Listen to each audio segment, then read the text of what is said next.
Lebanon stands at a pivotal moment. Prime Minister Salem vows to reclaim state authority, declaring, "We will not remain silent over any arms outside state control." As joint committees move to disarm Palestinian factions in refugee camps, a critical question arises. Is this the first step towards confronting Hezbollah's solid power? With recent municipal elections reinforcing their grip in the south and Bekaa, and regional pressures mounting, can Beirut navigate this delicate disarmament without triggering unrest? Lebanon's sovereignty hangs in the balance. Will this move restore international confidence or deepen the fractures? I'm Hani Saif, and this is Think Tank.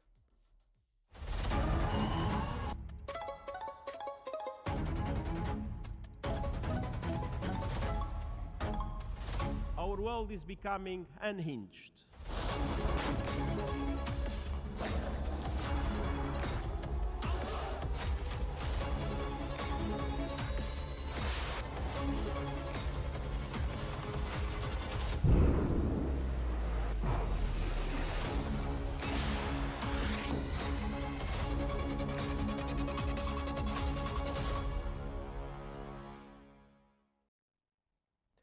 Welcome back. According to the New York Times, Lebanon's government will begin disarming Palestinian factions in refugee camps starting June, in what officials call a test run for eventually disarming Hezbollah. Lebanese President Joseph Aoun struck a formal agreement with Palestinian Authority President Mahmoud Abbas to support the disarming of the camps. The ceasefire agreement with Israel requires Lebanon to wrest weapons from Hezbollah, a key demand of Israel and the United States. The head of a joint Palestinian-Lebanese committee for monitoring the camps said the two sides had not decided on a mechanism for disarmament, other than to agree that the Lebanese army and security services would take the lead. Yet, disarming Hezbollah remains a daunting task due to its strength and domestic influence, according to the New York Times.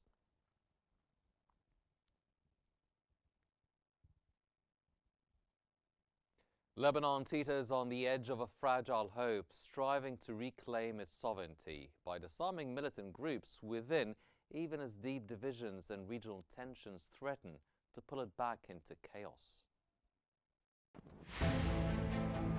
Lebanon stands at a historic crossroads. A country once torn apart by foreign interference and internal militias is now attempting the impossible, reasserting state control over all arms within its borders. Prime Minister Nawaf Salem declared, "We will not remain silent over any arms outside state control." This bold declaration marks the beginning of a delicate balancing act, disarming Palestinian groups entrenched in refugee camps while cautiously confronting Hezbollah's vast power. Following President Mahmoud Abbas' visit, Lebanon launched a joint committee to oversee the disarmament of 12 Palestinian refugee camps. But with Hamas and other groups rejecting negotiations, can this process succeed? Meanwhile, recent local elections revealed Hezbollah's enduring grip on Shia-majority areas, winning over 100 municipalities, despite claims of weakening after last year's war with Israel. International pressure mounts. The U.S. insists no reconstruction aid until Hezbollah disarms. France warns against delays. Yet the group links disarmament to Israeli withdrawal from disputed territories. Analysts said that Hezbollah still represents the majority of Shia in Lebanon. Any real attempt to disarm them may risk civil unrest. Can Lebanon walk the tightrope between sovereignty and survival, or is it bound to another cycle of violence, caught between camps and resistance? And to shed more light on this story concerning the situation in Lebanon and the process of disarmament of the Palestinian factions in refugee camps, we're joined from Beirut by Dr. Najat Aoun Saliba, the Lebanese Member of Parliament, and Dr. Ahmed Yunus, the academic researcher and political analyst. Thank you very much and welcome to Think Tank. Dr. Saliba, I'll start with you first. Now, considering Prime Minister Salem's vows to reclaim state authority, could a successful disarmament of Palestinian groups in Lebanon pave the way for renewed international support for reconstruction? Or would it risk further internal polarization? Good afternoon for you and the channel and all the viewers and listeners. Thank you for the invitation. Pleasure. Of course, the Prime Minister Nawaf Salam is calling for the sovereignty of the state, and this is an evident thing that we should rally around. We have over and over again have insisted that we need all arms to be in the hands of the government, and no militia or any armed forces should remain loose without the grip or the firm grip of the Lebanese army forces and the oversight of the state.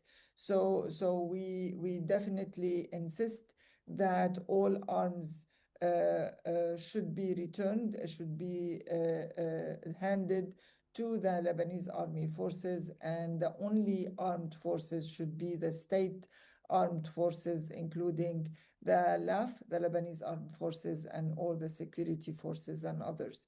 We definitely don't think that this is going to turn out to be a negative thing on the government. In the contrary, all efforts to regain the state sovereignty is going to be a positive thing on the residents first and on the trust of the foreign or outside countries towards Lebanon. This is extremely important to all of us in order for us to regain our place among the Arab countries and among the international countries as well. Mm-hmm. Dr. Yunus, Hezbollah's municipal election victory in the south and Beqa, is it a sign of strength or is the movement's decline irreversible? Good afternoon to you and to your audience, to your guest. Hezbollah municipal elections victories in the south and Beqa are on the surface a demonstration of the group's continued organizational strength and its ability to mobilize supporters in its traditional strongholds. So these wins reflect not only Hezbollah's disciplined electoral machinery, but also the lack of a viable opposition in many areas, especially where its alliance with the Amal movement remains unchallenged. So in these localities, Hezbollah continues to provide services, enforce order, and maintain its social influence, which resonates with parts of the population. So electoral victories do not erase deeper signs of erosion.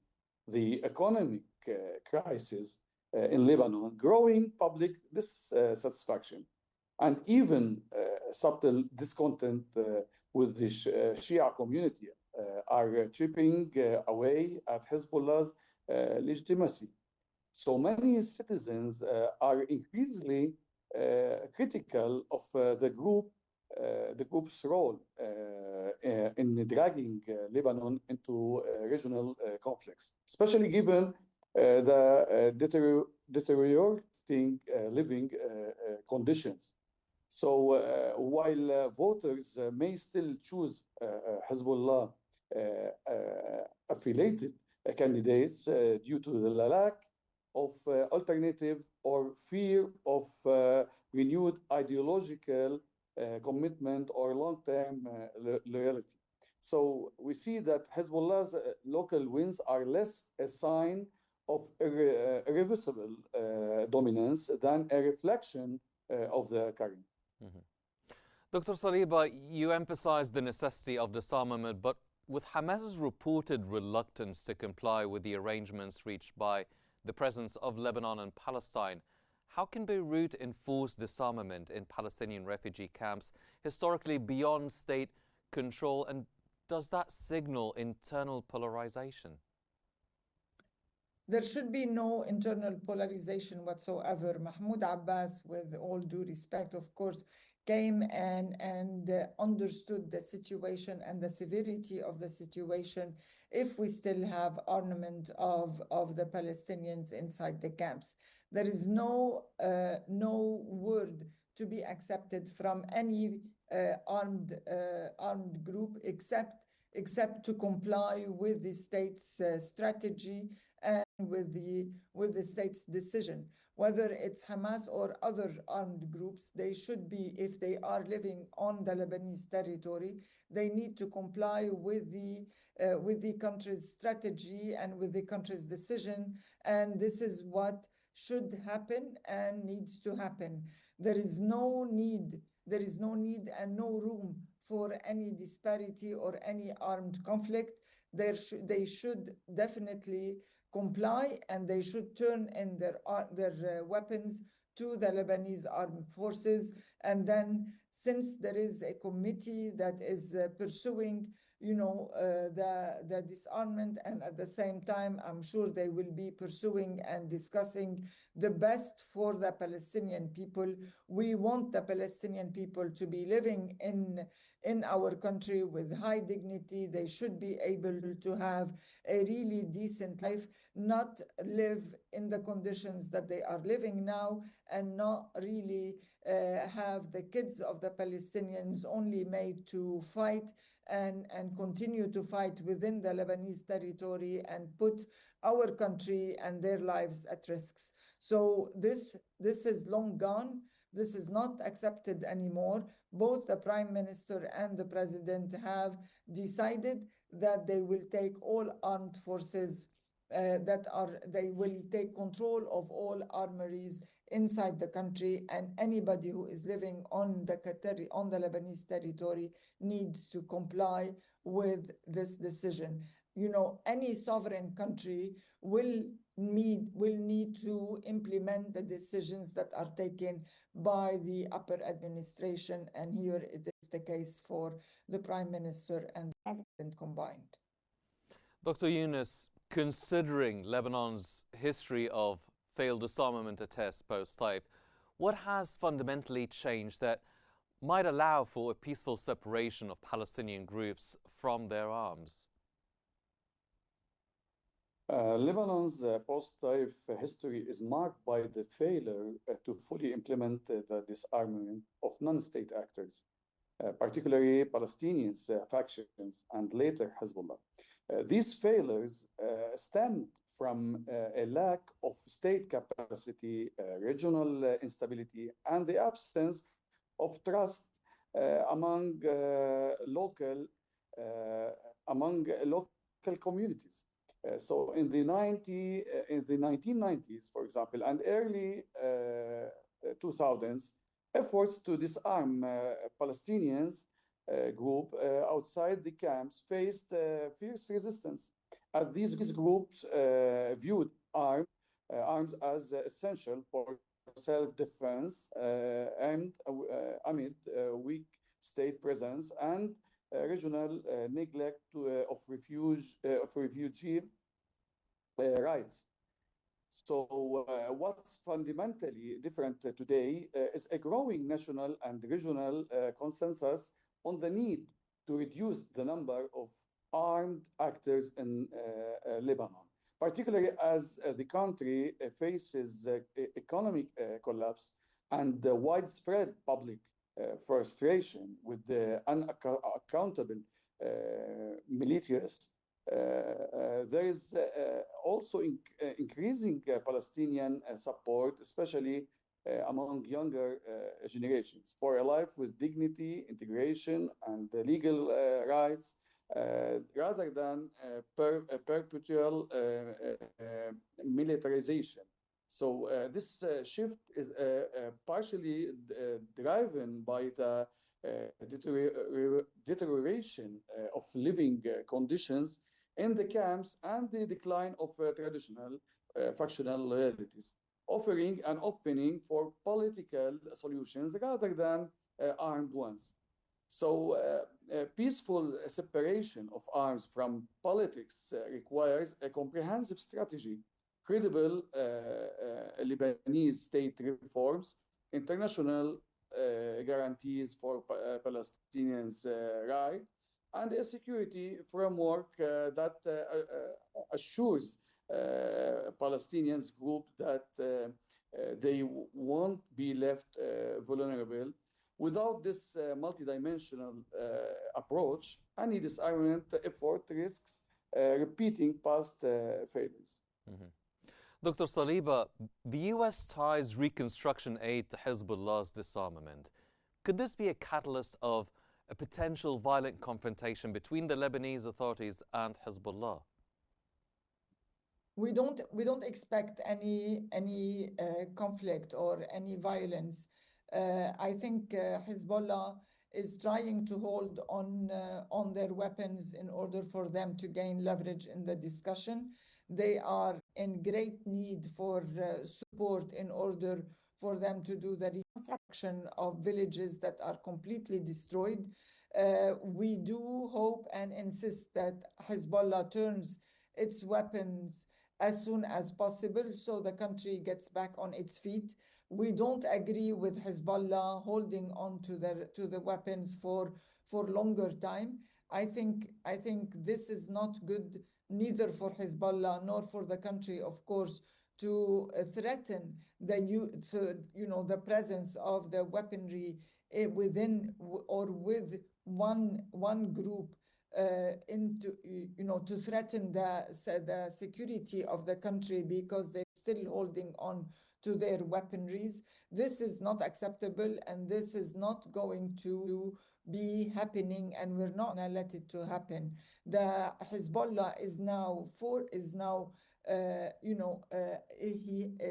the Hezbollah has to turn its weapons in order for the country to gain its full sovereignty, and also at the same time for the country to show the world that we honor our commitment to implement the UN Resolution 1701. And with honoring our commitment, I think we gain the trust of the international and the Arabic community. And with that comes the support and the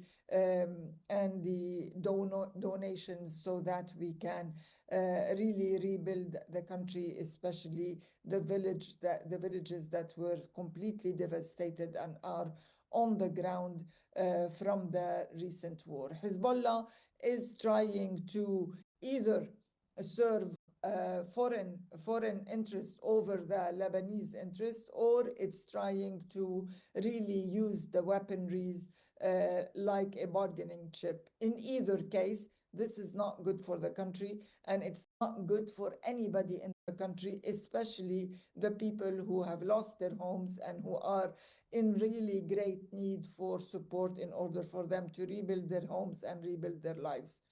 So we call on Hezbollah to really comply with what they promised to do under the UN Resolution 1701 and to turn their arms as soon as possible to the Lebanese armed forces so that the country is able to get on with the lives of its citizens. Well, Dr. Yunus, France as well warned against delays in the disarmament of non-state factors. But does the international community truly understand Lebanon's complex reality?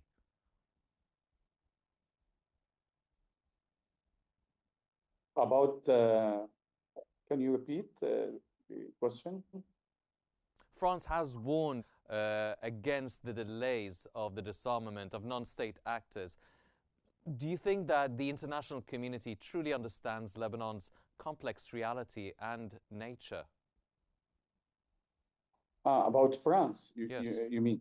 France warning against delays in Lebanon reflects legitimate concern from the international community over governance, paralysis, and prolonged institutional vacuum. So, however, while the pressure is well intentioned, is often overlooks the complex and deeply rooted dynamics that define Lebanon's political reality, sectarian power sharing, regional influence, and fragile internal consensus.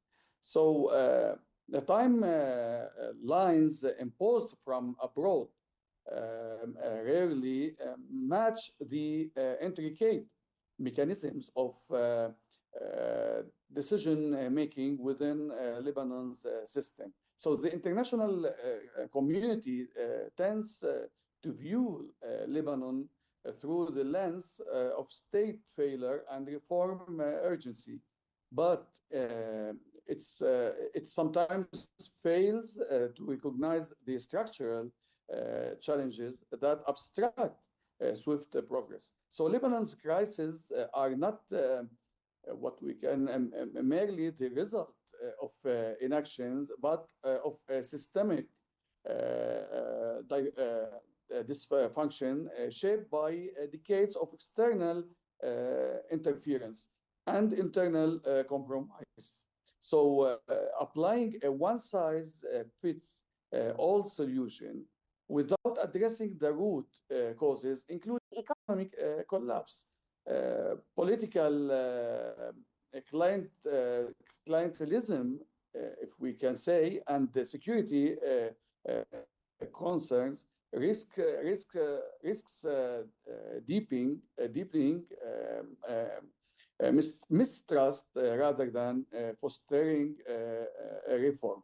So while international support remains crucial, it must be informed by an in-depth understanding of Lebanon's unique political. The constructive engagement requires more than pressure. It demands dialogue with all local actors, acknowledgement of regional sensitivities, and support for institutional resilience rather than selective change. Mm-hmm. So only by aligning reform efforts with local realities can Lebanon move from stagnation towards sustainable stability. Dr. Saliba, after President Mahmoud Abbas's visit, will Palestinian factions comply or will they challenge the Lebanese state authority? And does the Lebanese state authority have a plan B in case they do challenge it? We have welcomed the Palestinian people and the Palestinian cause for over 50 years. And we continue to care about the Palestinian people and their children and their well-being. In that sense, having said that, I think the Palestinian people need to understand that Lebanon has paid dearly because of the lack of the spread of the sovereignty over the whole territory of Lebanon. And many wars have been conducted on our grounds that are not really of our top priorities. From this sense, we really urge the Palestinian peoples to comply with the decisions taken by the president and by the prime minister, and to turn their armament so that we can continue to serve the Palestinian cause and to serve the Palestinian people and to welcome them in our territory for their good and benefit and for the good and benefit of the Lebanese people. We do not hope and we do not see any violence that could come out from this decision, and we do hope that this decision will turn out to be for good on all people, including, of course, Lebanese people and the Palestinian. Mm-hmm. Dr. Qnews, one final quick question. If Hezbollah keeps linking disarmament to Israeli withdrawal, is Lebanon doomed to an endless stalemate? Hezbollah's position linking its disarmament to a full Israeli withdrawal and the resolution of border disputes reflects a broader national dilemma. How to reconcile sovereignty, resistance, and the state authority. So this stance, while grounded in Lebanon's historical grievances particularly regarding the five strategic points that now Israel are occupied Yes. by Israel.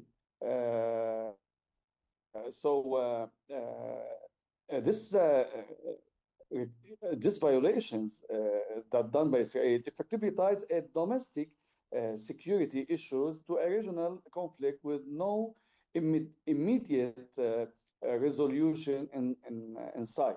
So this linkage complicates any internal consensus on national defense strategy and keeps Lebanon in a cycle of suspended decisions. So the risk of an endless stalemate emerges when disarmament becomes contingent or on external conditions rather than national consensus. Dr. Najat Aoun Saliba, the Lebanese parliament member, and Dr. Ahmed Yunus, the academic researcher and political analyst, thank you both for your special insights and this valuable discussion. Lebanon's disarmament push tests its stability.